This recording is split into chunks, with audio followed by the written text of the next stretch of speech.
You were an advisor to the most powerful man in the known world.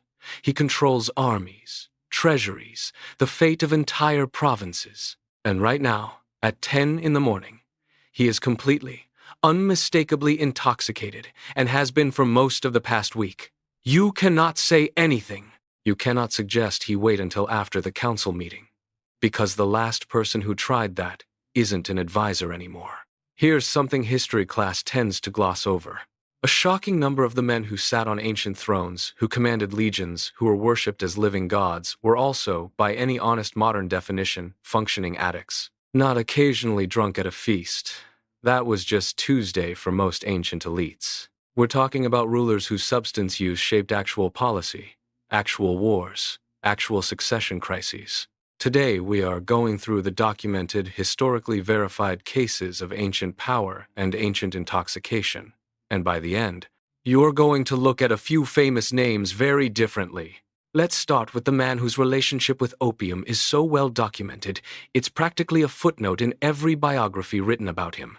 Marcus Aurelius, Roman emperor, Stoic philosopher, author of Meditations, a book still assigned in university philosophy courses nearly 2,000 years later as a guide to disciplined, rational living. Here's the detail that rarely makes it into the philosophy syllabus. Marcus Aurelius took opium daily, prescribed and administered by his own personal physician, a man named Galen, widely considered one of the most influential doctors in Western history. This wasn't a secret vice hidden from the court. It was known, documented, medically sanctioned treatment, likely for chronic pain and possibly for the psychological weight of ruling an empire during near-constant war and plague. Think about what that actually means. The man history remembers as the ultimate example of rational self-mastery, the philosopher king who wrote extensively about controlling your reactions to an indifferent universe, was writing a significant portion of that philosophy while under the daily influence of an opiate. Some historians have pointed out that certain passages in Meditations, the strange, looping, almost meditative repetition of certain ideas, the preoccupation with mortality and the fleeting nature of sensation, read differently once you know the author was likely at least partially medicated while composing them. This doesn't diminish the philosophy. If anything, it makes it stranger and more human. A man trying to think his way to inner peace while his own physician kept him on a substance that would eventually, almost certainly, have produced physical dependence. Now let's cross into territory that's significantly darker, because not every case on this list is as measured as Marcus Aurelius quietly managing chronic pain. Some of these rulers were genuinely, publicly, catastrophically out of control. Mark Antony. Before he became one half of history's most famous political romance with Cleopatra, Antony had already built a reputation across Rome as someone whose drinking wasn't just heavy, it was theatrical. Cicero, who hated Antony and wrote extensively to discredit him, described in his speeches known as the Philippics an incident where Antony reportedly vomited in the middle of a public assembly after a night of heavy drinking, in front of the Roman people he was supposed to be addressing. Now, Cicero was a hostile source with every incentive to exaggerate. That's worth flagging, honestly. But multiple independent Roman sources, not just Cicero, describe Antony's drinking as excessive even by the notably permissive standards of Roman elite culture, which is saying something given that Roman banquets routinely involve deliberate vomiting between courses just to keep eating and drinking longer. For Antony's contemporaries to specifically call out his drinking as extreme tells you something about where the actual bar was set. The historical consensus, drawn from Plutarch's later biography and various Roman accounts, is that Antony's drinking wasn't just personal indulgence, it became a genuine political liability, feeding directly into the propaganda campaign that Octavian, the future Emperor Augustus, used to paint him as an unstable, corrupted man who had gone native under Cleopatra's influence in Egypt. Whether or not the drinking was actually worse in Egypt, or just more useful as propaganda once he was there, is genuinely debated by historians. But the drinking itself, before Egypt, before Cleopatra, is documented independently. Antony built a reputation as a serious drinker years before it became convenient for his enemies to weaponize that reputation. Let's go somewhere entirely different now, because Rome doesn't have a monopoly on intoxicated rulers. And one of the most extreme documented cases in ancient history comes from China and involves not just alcohol, but an entire royal drinking culture built around it that ended, according to tradition, in the fall of a dynasty. King Zhou of Shang, the last ruler of the Shang dynasty, roughly the 11th century BC, is described in later Chinese historical texts, particularly the records of the Grand Historian, compiled centuries after his reign, as presiding over court gatherings involving something translated as a wine pool and meat forest, a literal pool of wine large enough to be rowed across, surrounded by trees hung with skewered meat, where nobles reportedly drank and feasted for what the texts describe as entire nights running into days. Now, a critical caveat historians always attach here. These accounts were written by the dynasty that overthrew him, the Zhou, and ancient Chinese historiography had a well-established tradition of portraying a defeated ruler's excess and moral corruption as justification for why heaven had withdrawn its mandate from him. Some of the wine pool detail is almost certainly exaggerated or symbolic, rather than literal. But strip away the most theatrical details, and there, a consistent historical thread underneath.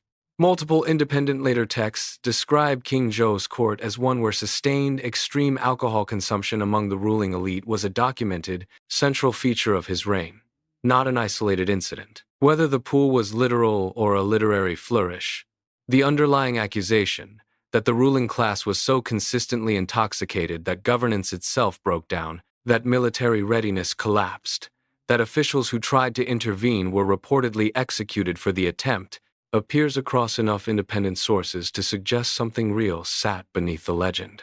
It became one of the most enduring cautionary tales in Chinese political philosophy for the next 3,000 years, cited by dynasty after dynasty as the textbook example of what happens when a ruler's intoxication becomes the state's problem. Now, let's talk about a case that's slightly different in flavor, because this next one isn't really about a ruler self-medicating or indulging privately. This is about intoxication as an actual instrument of imperial, religious, and political theater.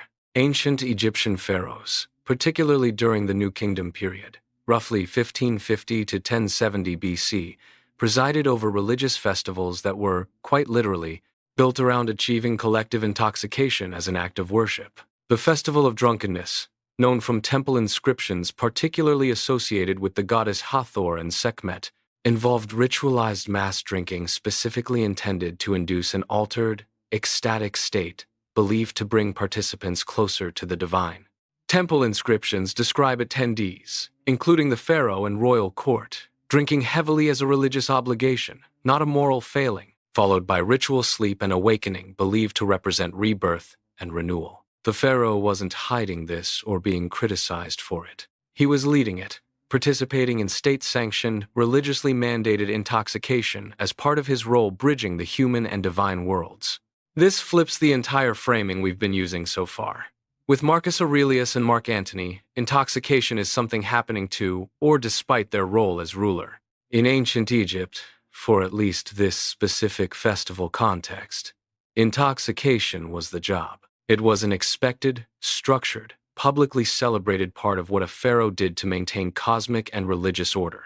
Blue lotus wine, which we've covered before on this channel for its mild sedative and euphoric properties, appears repeatedly in tomb art, specifically in banquet and festival scenes involving royalty, reinforcing that altered states weren't a private indulgence for Egyptian elites, they were baked directly into official religious practice at the very top of the social order. Let's go back to Rome one more time, because we haven't even gotten to the case that might be the most extreme on this entire list, and it belongs to an emperor whose name has become almost synonymous with excess itself. Elagabalus, Roman emperor from 218 to 222 AD, ascending to the throne as a teenager and lasting only about 4 years before being assassinated by his own Praetorian Guard. Roman historical sources, written after his death by authors with strong motivation to portray him as scandalously as possible, describe a reign defined by extravagant, near-constant intoxicated excess, banquets that reportedly lasted for days, extraordinary and deliberately theatrical indulgence in wine and rich food, to the point of reported vomiting between courses as standard practice, and court behavior so erratic that it became a direct contributing factor to the political instability that eventually got him killed at around 18 years old. As with several rulers on this list, the primary sources here, particularly the Historia Augusta, are considered historically unreliable in their specific details, written generations later with clear political and moral agendas. But the broader pattern? A very young emperor whose court was widely perceived even by contemporaries as chaotic, indulgent, and detached from the actual business of governing, appears consistently enough across multiple ancient sources to be treated as substantially, if not precisely, accurate. What's genuinely striking when you step back and look at all 5 of these cases together isn't just that ancient rulers drank or used substances. That alone would barely be worth a video. It's the sheer range of what that intoxication actually meant depending on context. For Marcus Aurelius, it was quiet, medically sanctioned pain management that happened to coincide with him writing some of history's most enduring philosophy. For Mark Antony, it was a personal habit that became a devastating political weapon in his enemies' hands. For King Zhou, whether the details were embellished or not, it became the founding myth of dynastic collapse, cited for 3,000 years as the ultimate warning against rulers losing themselves to excess. For Egyptian pharaohs, it was the literal opposite of a scandal, a sacred duty performed publicly in service of religious order. And for Elagabalus, it was chaos, so total it likely helped get him killed before he turned 20.